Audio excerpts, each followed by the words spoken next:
Alors, rebonjour les amis des couteaux. Ici, une fois de plus, c'est Jean qui vous parle du Québec. Cette semaine, alors notre dernière vidéo de désassemblage pour le moment, c'est le Kaiser Rug de Dirk Pinkerton. Donc, c'est un excellent couteau, ça, le Kaiser Rug. C'est un couteau qui date un peu. Comme je vous avais dit à la fin de la dernière vidéo, on peut savoir ça en regardant le pivot, là, qui est comme un peu une fleur. Ça, c'est des pivots que Kaiser n'utilise plus depuis des années. Et vous remarquerez aussi la boîte de présentation jaune comme ça. Ça aussi, c'est que le couteau date quand même d'un certain temps. Alors, ce Kaiser Rug, je vous le montre à côté, par exemple, du rat numéro 2. Donc, c'est pas un long couteau. Vous voyez que c'est légèrement plus long qu'un rat numéro 2, mais beaucoup plus fort. Hein? C'est un couteau vraiment d'une grande force, là, ce couteau-là. Alors, je vous fais un petit rappel rapide là, au niveau des spécifications. Alors, ça a 7,125 pouces ou 18,9 cm. La lame, c'est une lame de 3 pouces ou 7,62 cm. Ça pèse 3,92 onces ou 111 grammes. L'acier CPM S35VN, qui à l'époque était le summum, ça marche avec des rondelles de bronze et petites rondelles de téflon. Vous allez voir ça tout à l'heure. Et le manche est en titane, c'est très joli. La lame, c'est une lame de type Warren-Cliff. Et l'ouverture se fait via des goujons de pouce, alors comme ceci. Et le verrouillage est un verrouillage de cadre standard. Vous avez une épaisseur de lame, c'est très costaud. Alors 0,16 pouces ou 4,2 mm d'épaisseur de lame, c'est un vrai bulldozer. 0,45 pouces pour le manche ou 11,6 mm. Et une fois fermé, vous avez 1,34 pouces ou 34,4 mm d'épaisseur, de largeur plutôt. Et le clip, c'est un clip en titane, un peu bizarre d'ailleurs, et il n'est pas réversible. Alors, ce que ça donne en poche, je vous le montre là, tout de suite. C'est facile d'utilisation, mais ce n'est pas un clip de port profond. Il y a un petit peu de couteau qui dépasse, c'est correct. Mais je trouve juste que l'allure, ça va pas avec le reste du couteau. Tu sais, le clip est comme en titane bleuté. Je m'explique mal ce choix-là, mais en fait, bon.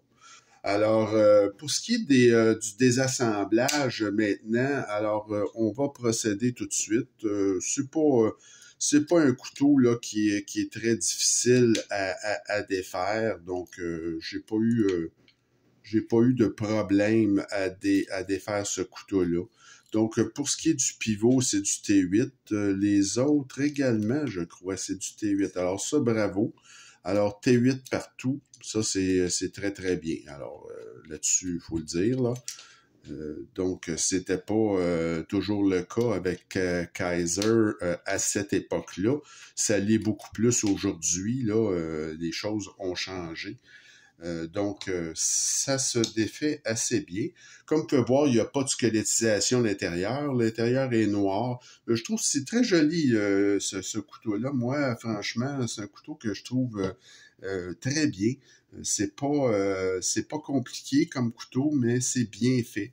Et vous voyez ici que la lame, il y a une rondelle de bronze et vous avez également une petite rondelle de téflon, là. Hyper petite rondelle de téflon, là, vous voyez ici. Alors, faut pas oublier que c'est toujours le côté téflon qui doit toucher la lame. Alors, d'habitude, là, c'est pas mal standard. Ça, c'est toujours le côté téflon qui touche la lame. Alors, j'ai pas grand-chose à faire. Je peux bien mettre un petit peu d'huile, pas que c'est vraiment là. Avec, euh, avec un truc de téflon et de bronze, normalement, là, c'est pas vraiment nécessaire de mettre de l'huile. Mais bon, je peux bien en mettre pour la forme, là, c'est pas péché non plus de le faire. Mais rappelez-vous de mettre toujours le côté Téflon qui touche la lame. Alors ça, c'est pas mal général. Là, j'ai rarement vu le contraire dans toutes les... Ça fait, dans le fond, il y a des gens qui disent que c'est plus facile d'entretien, parce que un couteau qui possède ce genre de mécanisme-là, comme c'était beaucoup le cas avant, comme je vous dis, ça démontre son âge aussi un petit peu, là, mais ça demande moins d'entretien que le mouvement, là, si vous voulez, à bille, le roulement à bille demande un entretien un petit peu plus exhaustif. Euh, c'est tout dépendant évidemment de l'usage que vous en faites. Alors, c'est sûr que si vous l'utilisez très peu, ça a peu d'incidence, mais si vous utilisez beaucoup votre couteau, ben il est possible que vous ayez plus d'entretien à faire. C'est même une certitude, là. Vous allez avoir plus d'entretien à faire avec un couteau euh, euh, qui est sur roulement à billes. Donc, il y a des gens qui préfèrent parce qu'ils s'en servent, comme je vous dis, ils s'en servent plus. Alors, ils vont préférer un mouvement avec rondelle de bronze. Comme ça, ben, c'est moins de trouble. Moi, personnellement, je préfère et de loin un roulement à billes parce que l'action est beaucoup plus soyeuse que rondelle de bronze. Pas que c'est pas bon, rondelle de bronze, là, mais personnellement, moi, je préfère un roulement à billes. Et aujourd'hui, la majorité des constructeurs, c'est ce qu'ils vont utiliser, là. Mais il y a encore des gens qui font comme Benchmade, par exemple, ou Spyderco, les marques américaines, c'est encore avec rondelle de bronze.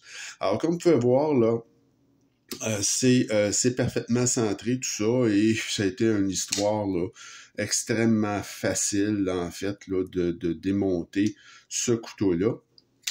Et un petit détail, je vous avais peut-être dit le prix de ce couteau-là. Moi, j'ai acheté ce couteau-là, je l'ai eu en vente. J'ai payé ce que ça fait longtemps, là, ça doit faire à peu près 1 an et demi, 2 ans, ce qui est longtemps dans notre domaine, que j'ai acheté ce couteau-là, et je l'ai payé en vente 130. À 130, là, c'est vraiment un bel achat. Je le regrette pas du tout, du tout.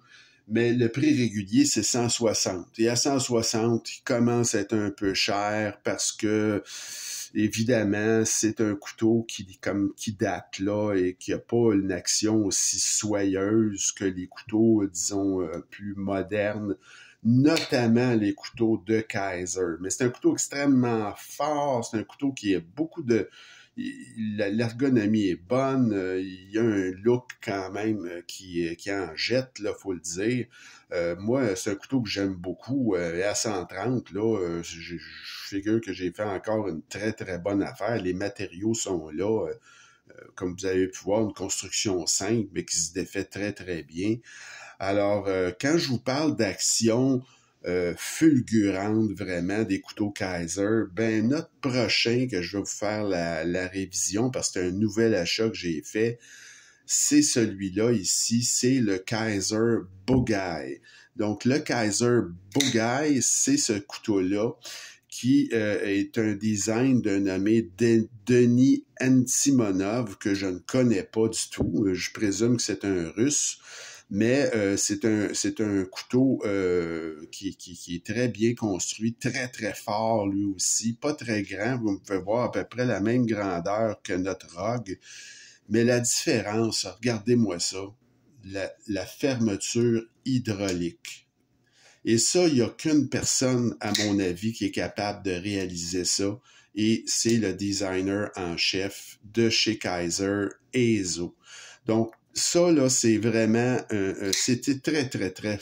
Moi, j'adore ce genre de mécanisme. Là, écoutez, regardez ça, c'est presque pas croyable. La fluidité, c'est vraiment hydraulique comme fermeture, et l'ouverture est extrêmement bonne aussi, comme vous pouvez voir. Là, moi, je suis pas très bon avec l'ouverture inversée, là, mais c'est la fermeture qui est fantastique de ce couteau-là. Et ça rappelle les Begleiter ou le PPY là, de chez Kaiser, qui sont des créations de Eizo. Alors, je suis sûr qu'il a mis son nez, moi, dedans pour avoir ce genre d'action-là. Comme dit un réviseur que j'aime bien, américain, là, Love Them Knife, qu'est-ce qui se passe avec Kaiser? Il dit il y a de la poudre magique pour ce qui est de l'action et à la fermeture. Ben, il a un peu raison, dans le sens qu'il n'y a personne qui arrive à avoir une action soyeuse et une fermeture hydraulique comme Eizo. Il est vraiment seul dans son groupe. Alors, ça va être notre révision de la semaine prochaine, le Kaiser Bugai. Et j'espère que ça vous a plu, cette petite vidéo. Alors, continuez à m'écrire et à vous abonner à ma chaîne. Et on se retrouve très bientôt. Je vous souhaite une bonne fin de journée. Salut!